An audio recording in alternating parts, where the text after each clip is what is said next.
ಸ್ವಾಮಿ ಕರಗಜ್ಜ. ಓಂ ನಮ ಭಗವತಿ ವಾಸುದೇವಾಯ.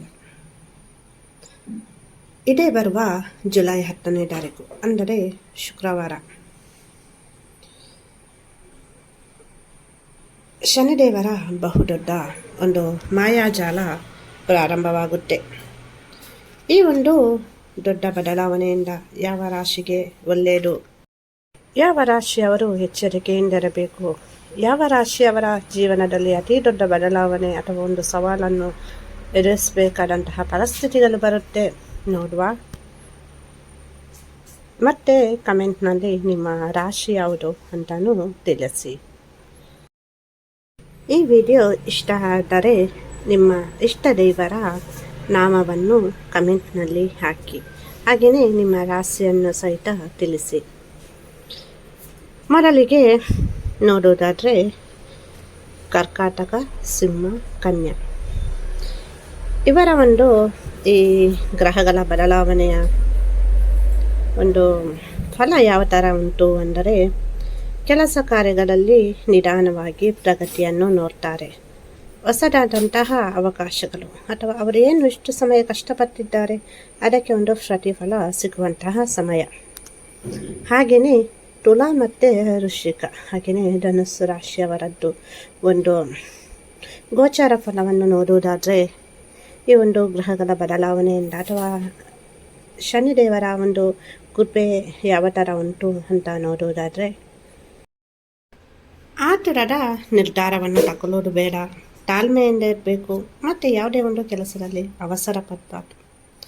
ಏನಕ್ಕಂದರೆ ಇತ್ತೀಚಿನ ದಿವಸದಲ್ಲಿ ತುಲಾ ರಾಶಿ ಇರ್ಬೋದು ಅಥವಾ ಧನುಸ್ಸು ರಾಶಿ ಇರ್ಬೋದು, ವೃಶ್ಚಿಕ ರಾಶಿಯವರು ಇರ್ಬೋದು, ಸೊ ಸ್ವಲ್ಪ ತಾಳ್ಮೆಯಲ್ಲಿ ತುಂಬ ಕಡಿಮೆ ಇದ್ದಾರೆ. ಅಂದರೆ ತಾಳ್ಮೆ ಇಲ್ಲದ ಥರ, ಕೆಲವೊಂದು ಸಲ ಕೋಪದ ಕೈಗೆ ಬುದ್ಧಿಯನ್ನು ಕೊಡೋದು ಅಂತ ಹೇಳ್ತಾರಲ್ಲ, ಇಂಥ ಒಂದು ಸಮಸ್ಯೆಯನ್ನು ಎದುರಿಸ್ತಾ ಇದ್ದಾರೆ.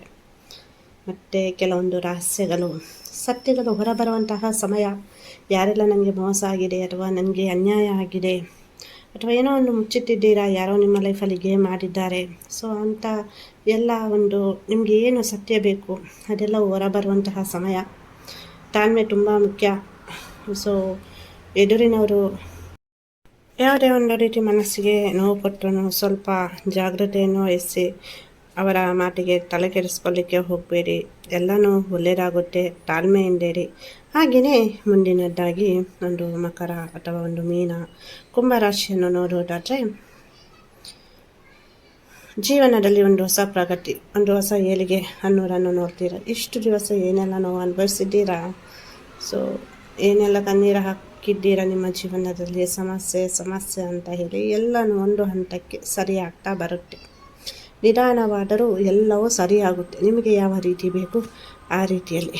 ಹಾಗೆಯೇ ಇನ್ನು ಮೇಷ, ಹಾಗೆಯೇ ವೃಷಭ, ಮಿಥುನ ರಾಶಿಯವರ ಒಂದು ಶನಿದೇವರ ಬದಲಾವಣೆ ಗೋಚಾರವನ್ನು ನೋಡುವುದಾದರೆ, ಕೆಲಸದಲ್ಲಿ ಒಂದು ತಾಳ್ಮೆ ಅನ್ನೋದು ಇರಬೇಕು. ಕೆಲಸದಲ್ಲಿ ಎಷ್ಟೇ ಒತ್ತಡಗಳಿದ್ರೂ ತಾಳ್ಮೆ ಅನ್ನೋದು ತುಂಬ ಮುಖ್ಯ. ಮತ್ತು ಕೆಲವೊಂದು ವಿಚಾರಗಳಲ್ಲಿ ಗೊಂದಲ ಆಗ್ಬೋದು, ಬಟ್ ಎದುರಿನವರು ಏನೋ ಮಾತನಾಡಿದ್ರಂತ ನೀವು ತಾಳ್ಮೆಯನ್ನು ಕಲ್ತ್ಕೊಂಡು ಏನೇನೋ ಮಾತನಾಡಲಿಕ್ಕೆ ಹೋಗಬಾರ್ದು. ನಿಮ್ಮ ಒಂದು ಕೋಪ ಇರ್ಬೋದು, ಸಿಟ್ಟು ಇರ್ಬೋದು, ಅದನ್ನೆಲ್ಲ ಬೇರೆಯವರ ಮೇಲೆ ತೋರಿಸ್ಕೊಳ್ಳೋದು ಅಥವಾ ಏನಾದರೂ ತಪ್ಪಿ ಮಾತನಾಡೋದು, ಸೊ ಇದನ್ನೆಲ್ಲ ಸ್ವಲ್ಪ ಕಂಟ್ರೋಲಲ್ಲಿ ಇಟ್ಕೊಳ್ಬೇಕು. ಆವಾಗ ತುಂಬ ಉತ್ತಮವಾದಂತಹ ಸಮಯ ಆಗುತ್ತೆ. ಸೊ ಕೆಲವೊಂದು ಎಚ್ಚರಿಕೆಯನ್ನು ನೀವು ತಗೊಳ್ಬೇಕಾಗುತ್ತೆ ಇಲ್ಲಿ. ಸೊ ಆವಾಗ ಮಾತ್ರ ನಿಮಗೆ ಇಲ್ಲಿ ತುಂಬ ಒಂದು ಒಳ್ಳೆಯ ಬದಲಾವಣೆ ಬರುತ್ತೆ. ನನ್ನ ಆರಾಧ್ಯ ದೇವರ ಕೊರಗಜ್ಜ ಹಾಗೂ ಮಹಾವಿಷ್ಣು ಮಹಾದೇವರ ಅನುಗ್ರಹ ಸದಾ ನಿಮ್ಮ ಮೇಲೆ ಇರಲಿ ಅಂತ ಪ್ರಾರ್ಥಿಸ್ತೇನೆ.